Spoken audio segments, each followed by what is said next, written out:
What's up guys, this is Cher talking, welcome back to my channel. In today's video I'll be talking about following the Tycoon event related to the UDX banner of Will. This is actually a very good event that will increase the power of many people and has 4 difficulties with 10 stages each.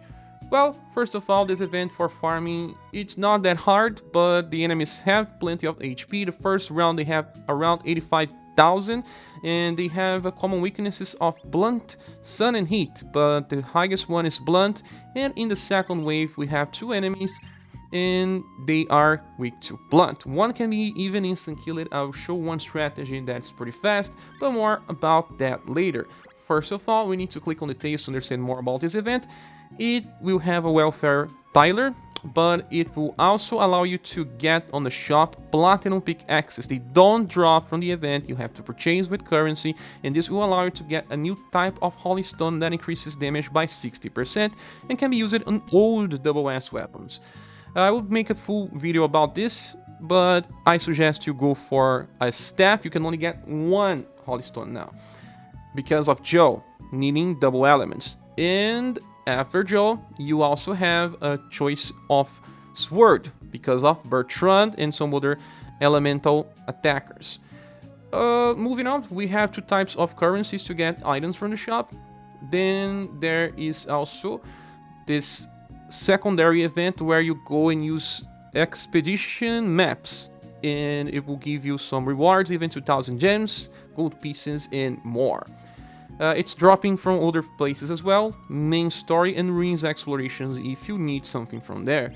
There's only one problem with this event, is that only the characters from banner, blunt damage dealers, and SaGa Frontier 2 characters are getting increased status gains.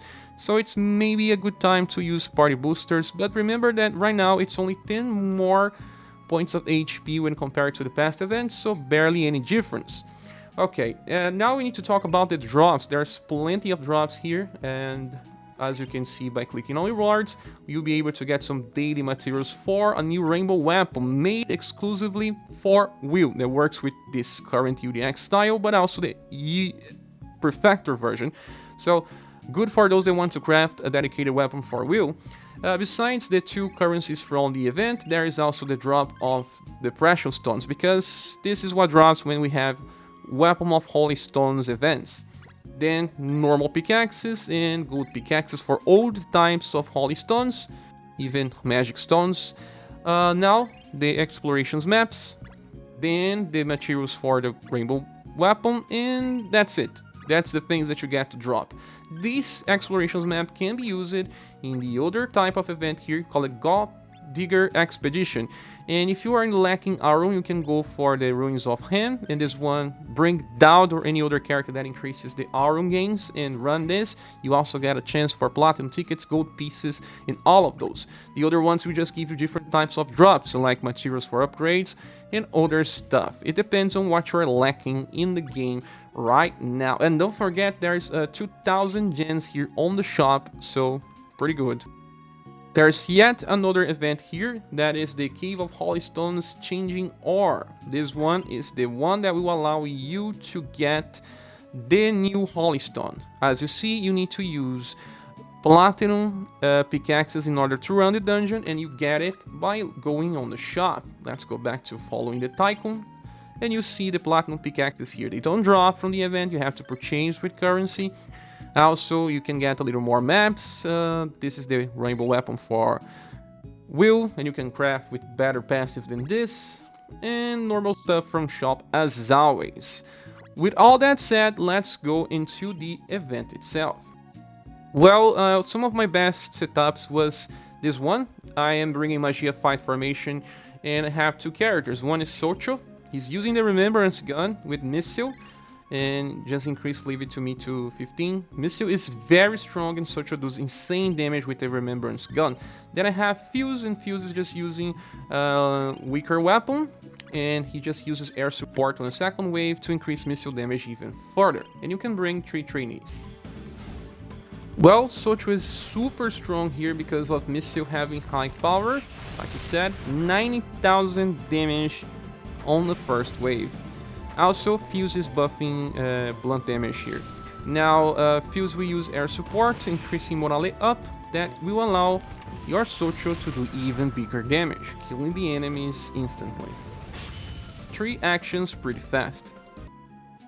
Well, the second strategy brings the king of farming, yes, Arthur, and you can actually use Arthur in 2 different ways in this event. The first one is using in Amazon Raid X, placing him in the middle, so he uses his fast attack, then helps someone in the second wave. But here I'm using a different one with the Magia fight, and I inherit Sonic Slash because it's a fast attack, left that in 4 BP, so that he enables Death to kill the second wave with Funeral Parade, because one enemy can be instant killed. This is actually pretty fast and you can bring 3 trainees. Okay, so the good thing about Magia fight formation is always that it reduces the chance of getting combos. And if you have a fast attacker in the back, it's even better. Now, on the second wave, he's going to do damage against one of the enemies, the one with the highest HP, and then Death will just instant kill one and do enough damage to kill the second. Funeral Parade is an amazing attack, and it's done. Now, all other types of strategies will require 3 characters, and this next one uses Deadly Pierce X with 2 gunners in the top and bottom, and someone in the mid that can do blunt damage. In this case, I'm bringing Tatiana. It's overkill, can be any other, but surprise Teddy will do a lot of damage. And Leon together with Mishe will do very good combination as well, just increase tricolor shot to 12, and Mishe will use random shot. I'm using Remembrance gun with Mishe because I have a very good weapon with Leon that's not a Remembrance, and they combo well together.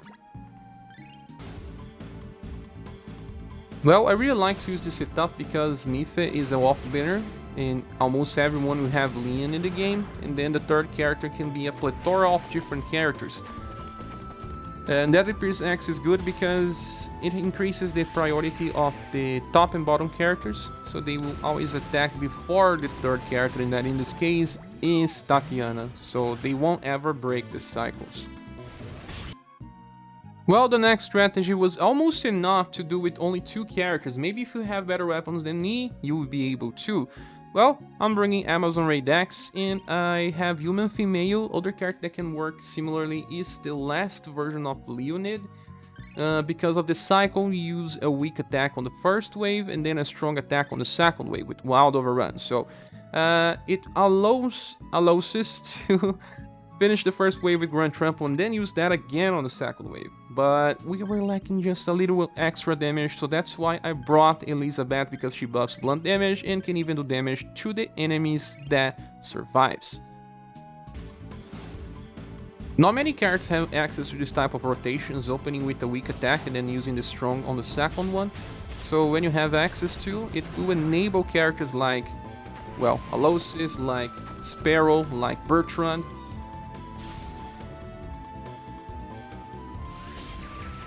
In this case, they will be dead because of the combo. Without the combo, I cannot kill them. I believe I did once or twice, but it was inconsistent. But with the third character, or someone that increases damage, it will work. Now, the last strategy brings Amazon Raid X again, and I have Rukh here on the front line with Hammer on 8, Nutcracker on 14. The first wave will be cleared by Kriemhield, but she's using a perfect weapon from her event. And the third character can be anyone to just do a little more than 60,000 damage. And we have Acrobatic Thunder that will do plenty of damage. Well, Kriemhield is a fast attacker and she does not attack on the second wave. This is good because it reduces the chances of combos. And if you get a combo with Silver and Rukh, it's good because, well, they will need to attack anyway. And if this happens, your Rukh will just finish anyway. Well, this was the last video. Thank you so much for watching. Please subscribe if you haven't, and if you found a different strategy, please share here in the comment sections. I will read it, and it will probably help some others. I hope to see you soon in the next video. Bye.